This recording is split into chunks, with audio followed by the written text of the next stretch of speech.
হঠাৎ রাজনন্দিনী রূপে সামনে এলো অপর্ণা।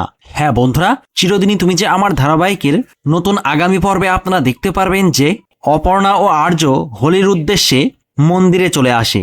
তবে দুজন একসাথে আসলেও আর্য আগে আগে এগিয়ে যায় মন্দিরের দিকে।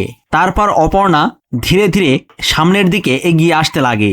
তখন অপর্ণা দেখতে পারে শ্বেত পাথরের ওপরে খোদাই করা একটি নাম, আর সেই নামটি হলো রাজনন্দিনী সিংহ রায়। আর সেই লেখাটার উপরে পা দিয়েই অপর্ণা মনে মনে বলতে থাকে রাজনন্দিনী। এমন সময় যেন তার ভিতরে একটা অদৃশ্য শক্তি ভর করে। অপর্ণা নিজেকে রাজনন্দিনী ভাবতে শুরু করে, আর সেই অদৃশ্য শক্তির ভিত্তিতেই অপর্ণা যেন রাজনন্দিনী হয়ে ওঠে। আর তাই সে এবার বলবে সে অপর্ণা নয়, সে রাজনন্দিনী। হ্যাঁ বন্ধুরা, আর এই চমকপ্রদ মূর্তি দেখতে পারবেন আপনারা ধারাবাহিকের আগামী পর্বে। ভিডিওটি ভালো লাগলে লাইক, শেয়ার ও সাবস্ক্রাইব করে সাথে থাকুন। ধন্যবাদ।